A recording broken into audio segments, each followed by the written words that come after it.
Përse agjiron një musliman? Përse ri pa ngrënë, pa pirë dhe pse e bën këtë sakrificë?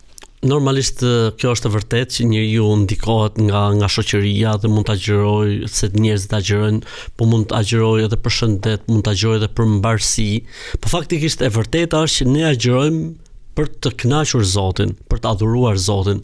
Zoti ka kërkuar prej nesh si krijesat e tij që në një muaj të rrim pa ngrënë dhe pa pirë, dhe ne kështu shfaqim robërimin ton ndaj krijuesit.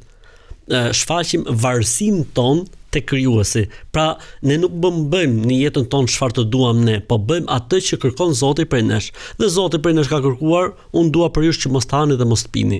Pavarësisht urtësive, pavarësisht le të themi filozofisë që ka brenda agjërimi, që është përsosja e shpirtit, që është njeriu të jetë i devotshëm, që njeriu të mësoj rregullat e korrektesës në jetë, perfeksionin, reflektimin, pendimin, të provoj etjen, urinë, të gjitha këto, po mbi të gjitha, dhe kjo është shumë e rëndësishme ta fiksojmë të gjithë, ne agjërojmë për të kënaqur Zotin. Pra është një urdhër hynor. Po, është urdhër hynor dhe si më thën, siç ka thënë Zoti, unë kënaqem po të faleni, unë kënaqem po të jepni parat për të varfrit.